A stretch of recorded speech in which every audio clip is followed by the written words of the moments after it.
এই যে হাদিরে যে কালকে গুলি মারলো, হাদির একটা বক্তব্য তুমি ফেসবুকের মধ্যে দেখলাম, সে বলল আমার তো মরণের কোনো চিন্তা নাই, মরণের কোনো টেনশন নাই, যেহেতু এই রাজপথের মধ্যে নামলাম আমার মরণ রাজপথেই হতে পারে, কোনো টেনশন নাই। এই রাজপথের নামছি যেহেতু মরণ তো এখানেই হবে।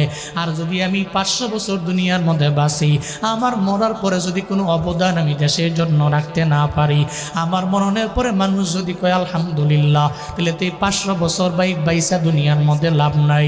আর দুনিয়াতে যদি আমি 40 বছর 50 বছর দুনিয়ার মধ্যে আমি বাঁচতে পারি, 40 বছর বাইসা যদি এই দেশের জন্য দশের জন্য কিছু কাজ করে যদি আমি মইরা যাই, আমার মরার পরেও মানুষ আমার জন্য মুনাজাত ধরে দোয়া করবে, মানুষ আমার জন্য চোখের পানি ফালায় কান্না করবে, তাহলে তো এটাই আমার জীবনের সফলতা। আমি 500 বছর বাঁচলাম সফলতা নয়, আমি 1000 বছর বাঁচলাম সফলতা নয়, যদি দিনের জন্য দশের জন্য ইমানের জন্য কিছু কোনো করতে না পারি, কোনো কুরবানি আর স্যাক্রিফাইস যদি আমার দ্বারা না হয়, আর যদি 40 বছর আমি দুনিয়ার মধ্যে বাইসাও মইরা যাই, দিনের জন্য দশের জন্য মানুষের জন্য কিছু কইরা যদি মরতে পারি, আমার মরণে কোনো চিন্তা নাই, আমার মরণে কোনো টেনশন নাই। আমি মরতে দেরি দুনিয়ার মানুষ, আমি যদিও হাসবো মানুষ আমার জন্য কান্না করবে, মানুষ মুনাজাত ধরে রবের দরবারে কানবে আর বলবে আল্লাহ, ও আল্লাহ এই বান্দাটার কবর তুমি জান্নাতের বাগান বানায়া দাও।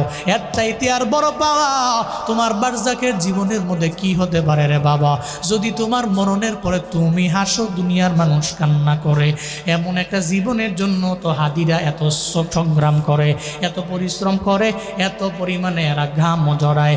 আজও পর্যন্ত ফেসবুকের মধ্যে, এই যে আজকেও গতকালকে ফেসবুকের মধ্যে মানুষ কি পরিমাণ তার জন্য দোয়া, ওয়াজ মাহফিলে হুজুরদের দোয়া, উলামায়ে কেরামের দোয়া। আল্লাহর কসম একবার, আল্লাহর কসম 2 বার 100 বার করে বলতে পারি, এমন জীবনই তো সফল জীবন, যেই জীবনে মানুষ মরার পরে আলহামদুলিল্লাহ বলে না, ইন্নালিল্লাহ পরে আর মানুষের জন্য দোয়া করে। ওই জীবনেও কোনো দিন সফল না, যেই জীবনের মরণের পরে মানুষ আলহামদুলিল্লাহ বইলা গজব নাজিল করে, ঠিক কিনা? এমন মরণ জীবনেও কোনোদিন সফল না। আপনি মরছেন, মানুষ বলতেছে আলহামদুলিল্লাহ মরছে, ভালো হয়েছে, এমন মরণে সফল না। এমন জীবন করিও গঠন, মরিলে আসিবে তুমি কাঁদিবে ভুবন।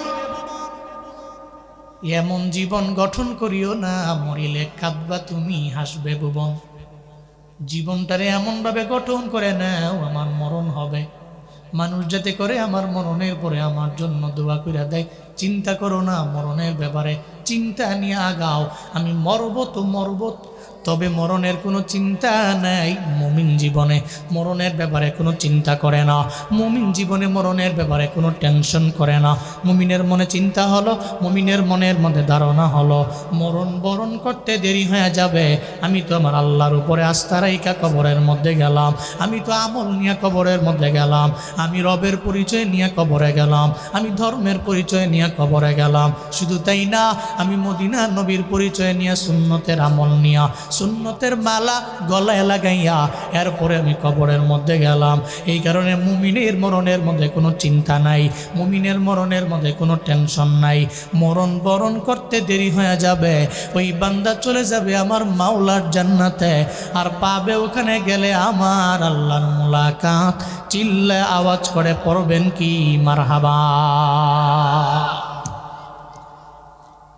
মুমিনের জীবনে চিন্তা নাই। আপনার মরণ হবে একটা খালের মতো, খাল চিনেন না, খালের মতো।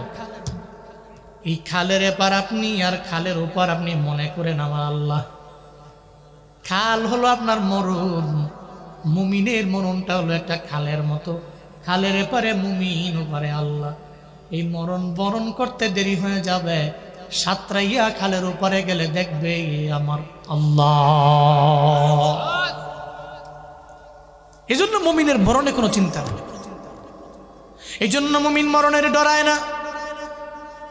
এই জন্য তো আল্লামা সাঈদী বলতেন, বিড়ালের মতো 1000 বছর 500 বছর বেঁচে থাকার কোনো লাভ নাই, সিংহের মতো 1 ঘন্টা বাঁচবো, তবে ইমান নিয়ে বাঁচবো, কালেমা নিয়ে বাঁচবো, ইসলাম নিয়ে বাঁচবো।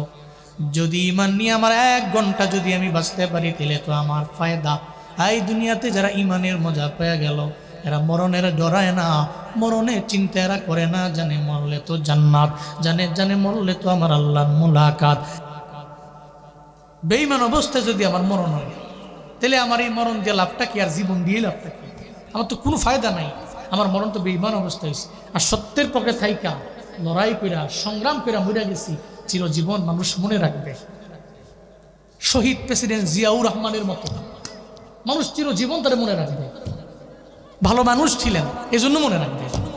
আপনি ভালো হন, আপনি ভালো লিডার হন, ভালো ইমাম হন, ভালো নেতা হন, ভালো ব্যক্তি হন, আপনি মরবেন, কিয়ামত পর্যন্ত আপনাকে স্মরণ করার মতো লোক থাকবে, আর আপনাকে ফলো করার মতো বহু লোক জন্মাবে।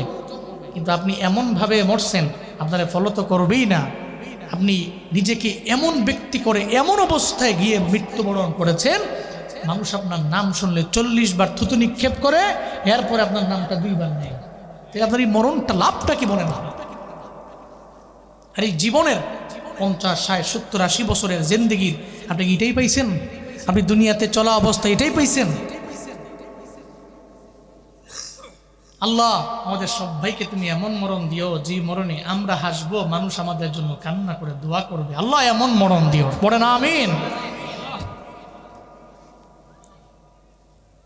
মরণটা এমন হচ্ছে, কোন জায়গায় হবে জানি না।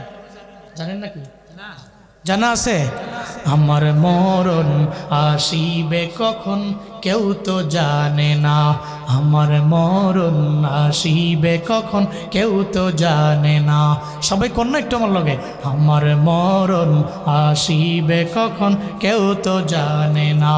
আমি মরে গেলে আমায় তোমরা ভুইলা যাইও না, আমি চলে গেলে আমায় তোমরা ভুইলা যাইও না। আমার মরণ আসিবে কখন কেউ তো জানে না, আমার মরণ আসিবে কখন, আমার মরণ আসিবে কখন কেউ তো জানে না। এই দুনিয়ায় চিরজীবন থাকার জায়গা না, অন্ধকার কবর যে আমার আসল ঠিকানা। ঠিক কিনা বলেন? এই দুনিয়ায় চিরজীবন থাকার জায়গা না, অন্ধকার কবর যে আমার আসল ঠিকানা। সবাই রেখে আমায় চলে যাবে, সঙ্গী হবে না, সবাই রেখে আমায় চলে যাবে, সঙ্গী হবে না। আমার মরণ আসিবে কখন কেউ তো জানে না, আমার মরণ, আমি চলে গেলে আমায় তোমরা ভুইলা যাইও না, আমি মরে গেলে আমায় তোমরা ভুইলা যাইও না। আমার মরণ আসিবে কখন কেউ তো জানে না, আমার মরণ আসিবে কখন।